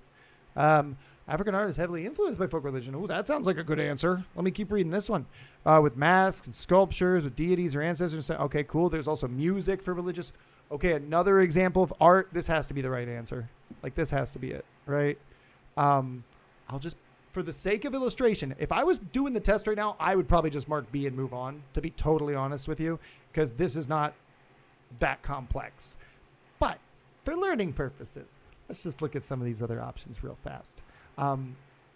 Okay, masks are an essential part of religion. Okay, so the mask could be a form of art, focusing on the religion. That sounds interesting. Okay, all of this is about the masks. So that's kind of an interesting way to take it. I feel like there's some value in this one. Music was integral to traditional life for entertainment. No, this is wrong. Because it just starts off with music and entertainment. It says it's also for spiritual purposes, but that's not, no. So this one's wrong. All right, again, if I want to keep score, I can say this is all focused on masks. That's one thing. This one is talking about masks, sculptures, and also talking about music and textiles. It covers all the different forms of art. So that's got to be the best answer. Can I just quickly confirm that? They talk about some sculptures, music, textiles. They talk about all these things. That's cool. They mention the stuff about the masks here too, which is good. So there's a spiritual component to the art. That makes sense. Yeah, I feel like this, and they mentioned some of the symbolic meanings related to fertility, which is often associated with religious stuff, protection against evil spirits with the textiles. So yeah, there's all this stuff can match up. B is the best answer. Simple as that. But again, notice how I'm just looking at the first part of these responses so that I can decide whether or not I want to continue to consider this answer. I'm not going to sit here and waste my time reading all this and testing all this. It's not focusing enough on the role of folk religion in African art. It's not connecting those two ideas enough. Third one. Let's see what we got. All right. Okay, use of cavalry. All right. So again, doing the same thing. Okay. Napoleonic War says some of the most famous cavalry battles. Cool. All right. That's cavalry. Let's see. Battle of Austerlitz, the Italian campaign, Battle of Waterloo, all defining moments in the wars. Okay, but you didn't really focus on what the cavalry did. You just told me about some war, like battles. So maybe Napoleon's legacy is one tactical brilliance. Okay, now this is wrong. Doesn't talk about cavalry enough. Napoleon's military strategy relied heavily on the use of cavalry. Okay, we have another contender. Utilized the mobility of his cavalry units. Okay, cool. This led to many victories. And also effective use. Okay, so this one has to be the right answer because look at how much it's emphasizing cavalry. Can I compare the notes and see what I find? Yeah. Let's see. Nothing about cavalry. I'm looking for cavalry words. Okay, here he used lighter forces to advance faster than enemies expected. Cavalry, combination of cavalry and artillery. Cool. Okay. Tactical genius. Yeah, sure. Like there's some things about cavalry in here about them being faster. Mobility of the units. Okay. Disciplined army. He mentioned that too. All right. Yeah. It's got to be C. Definitely. 100%. So, like, at first, you're not reading the notes? No. Don't want to start with the notes. I'm looking strictly at the questions and the answers. I'll go to the notes when I know. That's why it took me a lot of time. Yeah. That's the I think the common mistake with these is go in here first. You're on the left side. You're like, oh, I got to read all these notes, and then I'm going to see which answer best does the notes. But the thing is, like, start with the question, right? Start here. Identify the keyword. For me, it's the role of cavalry. You know, and then I'm going to look at the answer choices to see if any of them are like mostly focused on that. And then from there, I can go to the notes. So just seeing right away, like the A option started by talking about Napoleonic Wars and cavalry battles. Good. That's probably a possible choice. I may want to consider this one. This one here is talking about Napoleon's legacy and all this other stuff. And sure, it mentions cavalry, but like not until the third line. That's not going to be the right answer. So I'm going to ignore all this. And I'm going to ignore all this too because it does the same thing. So I end up with just A or C. And as I analyze them more, I can see like C focuses on cavalry more. So then from there, all I want to do is just quickly double check the notes to make sure that the information in there is not incorrect. Because if this had bad information, then maybe this would be the right answer. Make sense? Yep. Cool. Yeah, I feel like that's the winning strategy for the note-taking stuff. Like I've kind of tried doing it in a couple of different ways to play with it. And when I was starting here, I found myself going back and forth a lot, you know, kind of like testing each answer. And it was like slowing me down. And then I started just saying, look at this. And if it's not bringing up this idea quickly, it's probably not right. And then there was usually a couple of answers that seem like they, you know, could work, but one of them either goes off topic or it has incorrect information or it has something that's not from the notes. So in this case, this one goes kind of off topic. And actually, if we really want to disprove A, the Battle of Waterloo was where he was defeated. So that's not exactly a good example of his cavalry use. Like if that's where he lost, I probably shouldn't be bringing that up in the cavalry discussion. You know?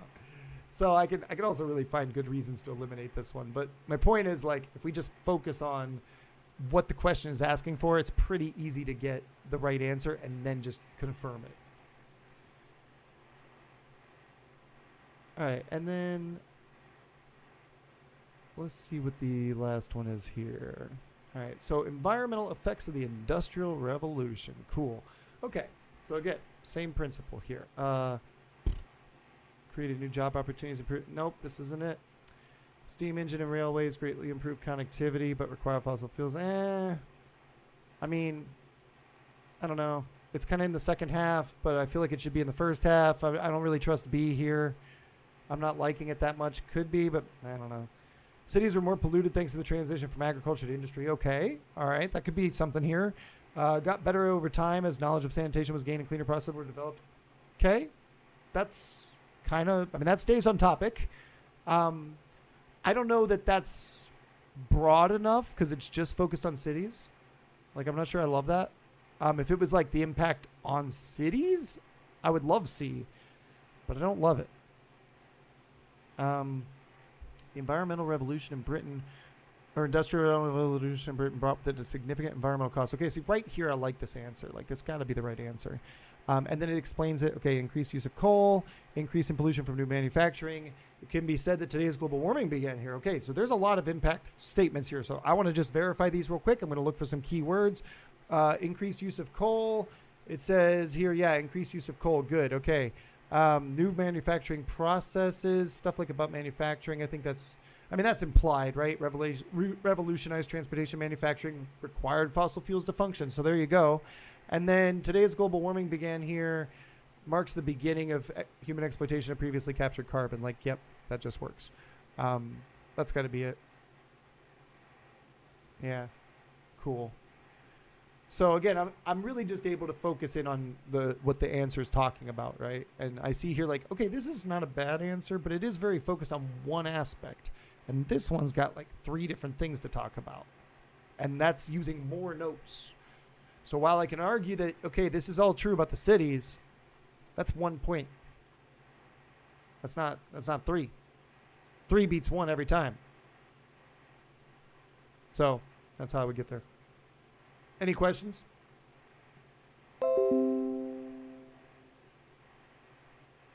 Yes, Sophia. No questions? It's the opposite of questions. I like it. A big Cool. Okay, so that's what's up with those. As you do that practice test, you're going to see a couple of these as well, and I've deliberately chosen some examples today that won't be seen on those tests, so you can practice those a bit more. But honestly, this is the way to do it. Just zero in on what the question is asking for, focus on that, and then start scanning the question responses to choose the ones that focus on it the most from the very beginning.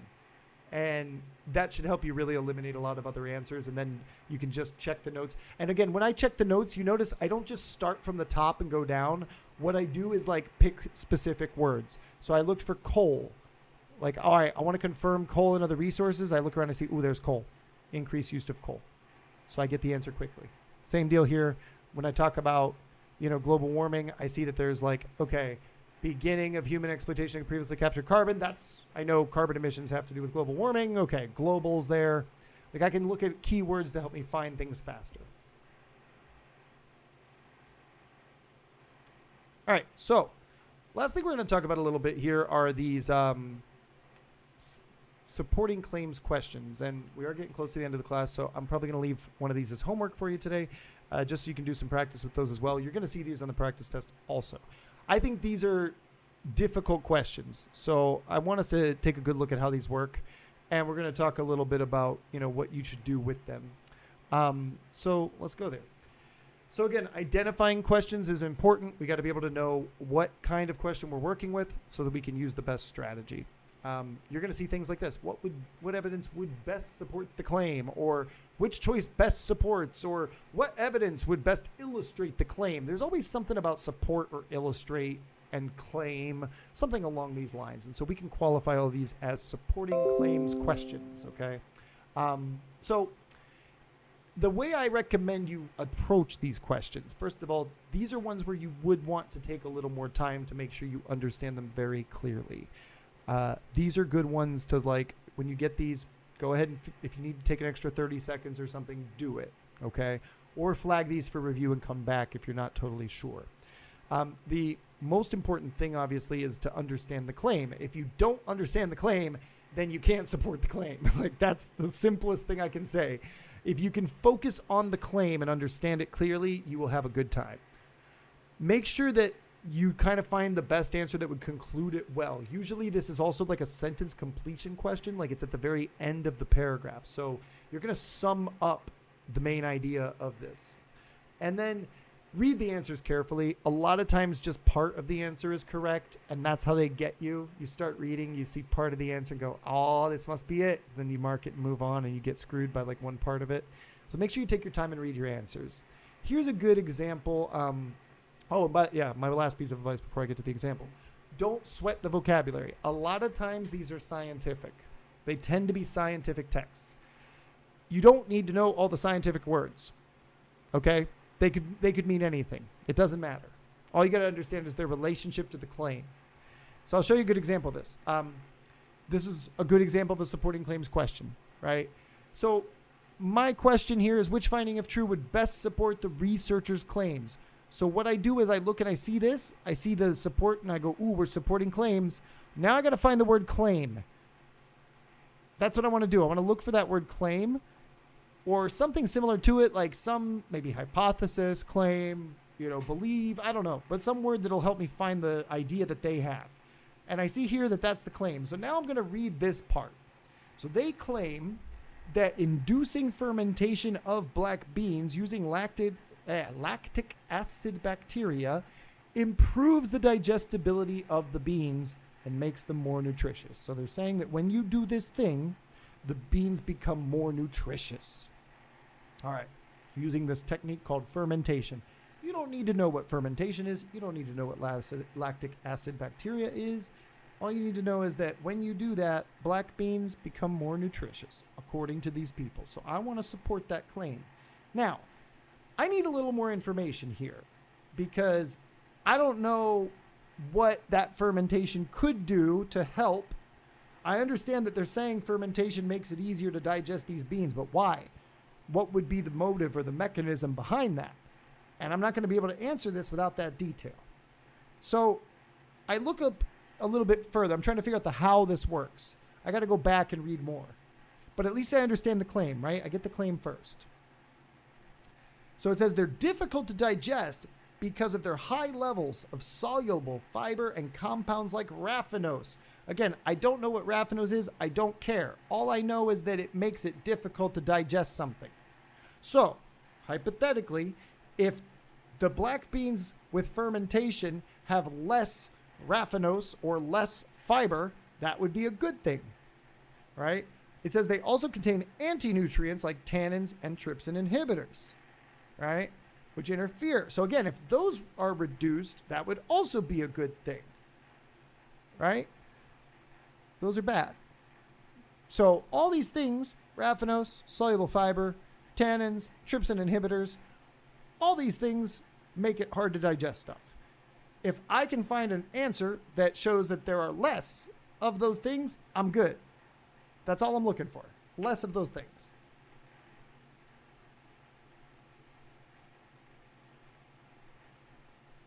Tell me which answer you like.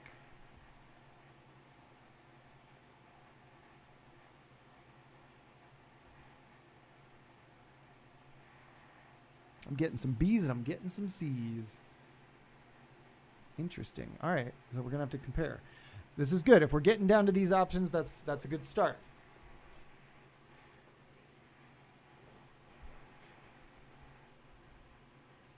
We can immediately rule out D because that shows an increase in these bad things.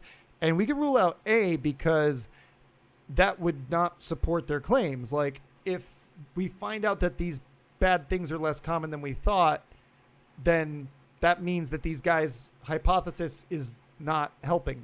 So A and D are definitely wrong. So it feels like everybody's sending me B's and C's.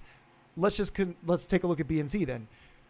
So B says a study of black bean consumers that demonstrates better health outcomes for participants that ate fermented beans. Now, there's an issue with this. And I want you to tell me what that issue might be.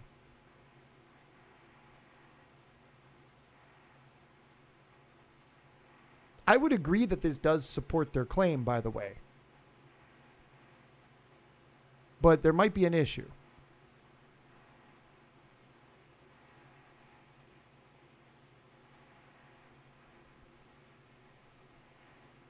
Any ideas on what the issues might be?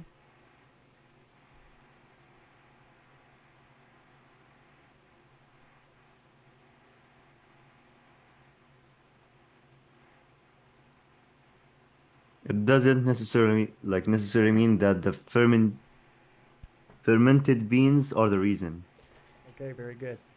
This is tapping into like your understanding of science just a little bit, but that's one good reason why I would avoid B. How do I know that they did, like, can I control everything else that people eat in the study? Can I like really control everything else to say, okay, definitely it was the black beans that were fermented? It's a bit of a stretch, you know? there's also another thing that I think you should consider, which is that it's not really referencing the specific mechanisms in the text. Like the text is talking about how the black beans have all these bad things in it. So shouldn't I pick an answer that maybe references the text more explicitly? I feel like I should, to provide the best support. And again, better health outcomes is also a little bit of a vague term. Like, I mean, I don't know. It doesn't get specific enough to the text. That's the general reason. But I think what you said is absolutely correct. Like, and you don't know that's why the beans are better. Like, you don't know for sure. You got to study the beans, man. You got to study like the science. We got to look for these stupid things like anti-nutrients, raffinose, and then we can maybe make a determination. And so C says samples of fermented black beans that show a reduction in the bad things we don't want compared to unfermented black beans. And that would be good. I'm comparing the beans, just the beans. We're just saying that the beans are more nutritious and easier to digest. We can't necessarily speak to how they affect a whole person, but we can say, okay, I fermented these beans. They're easier to digest. Look, they got less of these bad things. They should be easier to digest. Meanwhile, I have these unfermented beans with all sorts of bad stuff in them.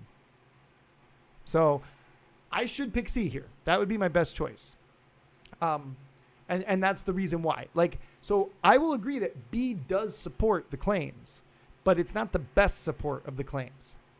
I would rather have exact scientific evidence of studying two different groups, comparing a control group to an experimental group, and then I could say, okay, for sure, my experiment had an impact. It's hard to do that when you study people who may be eating 20 million other things, Or maybe, what if some people get up and exercise in the morning and some people don't? I don't know. There's other variables. And that's a good scientific principle. I'm going to leave you with this thought today. Whenever you deal with these scientific supporting claims texts, scientists want to isolate one variable when they perform an experiment, right? And we all should have learned this in school with the scientific method. You have one variable and then you have a controlled group. And that's how you make a scientific comparison. So knowing that, C is a good answer because C is doing exactly that. It's taking one group of beans and another group of beans. It's changing one thing and then seeing how the results were. And so that is hard scientific evidence. B, there's a lot of variables. It might be useful, but it's also really hard to control. It's very hard to control people's behavior for a diet study, And again, it's also just not as connected to the text here. So I'm definitely going to lean towards C. Any questions?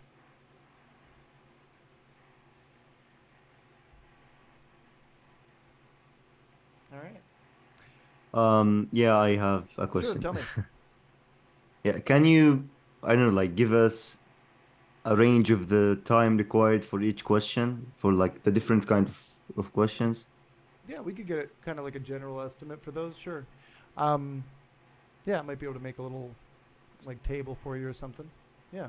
I mean, I do think my general rule is try to keep yourself to 1 minute per question, right? And when you're doing the test, what you can do is look at the time left, look at the number of questions left, and see which number is bigger, right? If you have 22 questions left and you have 23 minutes on the clock, you're doing good. If you have, 15 questions left and you've only got 10 minutes, you better move faster. And I think that's a good way to approach it. There's variety also. There's easy versions of these questions and there's hard versions of these questions. So it's hard to say for sure, definitely just use 45 seconds for this kind of question. I mean, that can be a general idea. But what you want to try to do is move as quickly as you can without making mistakes and get that time accumulated, as you go. Because you're going to start the modules usually with a lot of vocabulary, which you can answer pretty fast. So that's going to buy you some minutes, and then you can keep working and just keep track of that difference. If I look at the bottom of the screen says, okay, you're on 5 out of 27. I go, okay, I got 23 questions, right? I look up and I see 25 minutes. I know I'm good. That's a good test. Sophia? Yeah. Do you know if admissions officers will have any kind of per se like consideration to the people that are taking the online SAT compared to the ones that are taking the normal SAT? Like, would they have, I don't know, like maybe if you got a 1500 in the virtual SAT, they will consider that more or more value than a normal SAT? Or is it just the same for That's a good everyone? question. So here's the thing. I wish I could give you a better answer, but here's the truth, okay? On one hand, College Board says that the tests are equal. Like there should not be preference for one or the other. Okay? So that would suggest that universities should also treat them the same way. The only problem with that I have, and I'm going to talk to people more. I'm going to go to a big conference in July and talk to like dozens of admission officers about this very topic and ask them these same questions because I want to get to the bottom of this too. But we always have to remember that universities can do their own thing.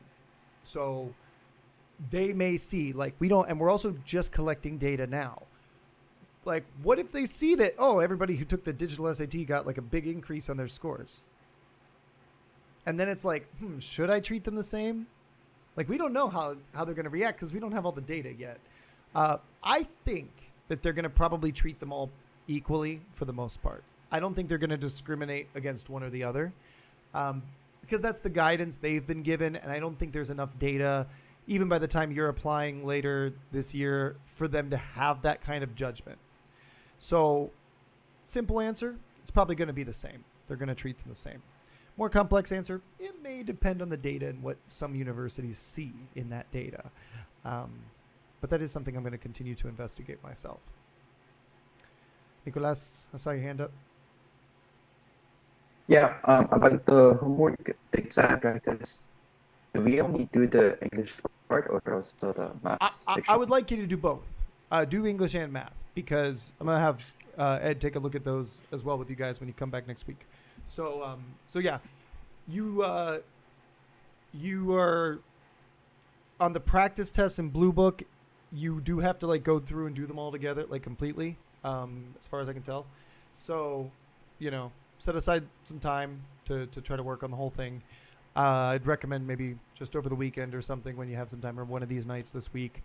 But yeah, we want to see how you're developing. We want to see kind of what your scores are at. And just see how, how much we can improve as well as we go through this. I've liked the results from our last class that we did.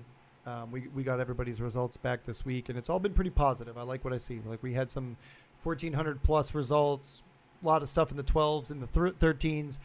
Yeah, there's a mix. It always depends on your effort. Yeah, and yeah. What about the topics we haven't seen yet? So that's okay. Understand, like, there's going to be stuff that we haven't covered yet, and that's totally normal. Hopefully we'll see improvement on those things. But it's also helpful for me to sort of see, confirm some of my theories on, like, which parts I think are more difficult. And I'm prioritizing some of the parts that I think we need to see first, starting with vocabulary because we know there's more vocabulary. Grammar, punctuation, because there's more grammar, punctuation. The stuff about note-taking I think is important to see early because it's new. You're not going to have a lot of material for that. Good to see it now. Supporting claims, same deal. It's complicated, So same deal with math. Like obviously there's going to be stuff we haven't taught, stuff we haven't practiced. That's okay. Don't worry about it. The idea of a practice test is just to practice and get familiar with the test. And that's the more important reason for me. More than your score. I don't care that much about your score on a practice test, to be totally honest. I care more about you getting practice. And you need that practice. And especially with regards to like Bluebook and using it effectively, we need that practice. If you're not getting in Bluebook and doing those practice reps, then when you sit down for the real test, it's going to be harder. So more than anything, it's about getting those repetitions, getting that practice in. And so it's important to do that regularly. Okay. So don't sweat, don't stress, do the best you can, try to answer everything. And we'll take a quick look at your results next week. I would love it if you could do it before Monday so that you can send me those results, though, so I can take a quick look at them before we start our class, just to have an idea of where we are. Okay? So that'll be it for today. Okay.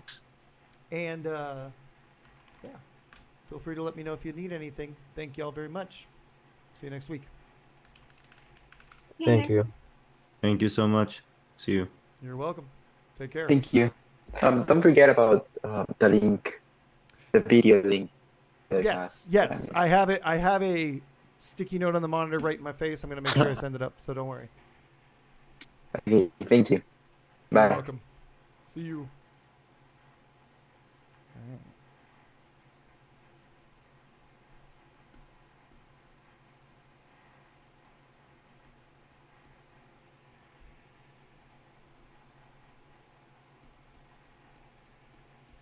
For all you guys still sticking around and watching, just I saw a couple questions here. The previous classes, you can find those on the channel if you just go to the channel web page. I'm also going to make a playlist of all of these when I'm done, but it's all on the channel in the live streams. You can just go like look on the channel and see the recent publications, and you'll see that I've been publishing one of these every week.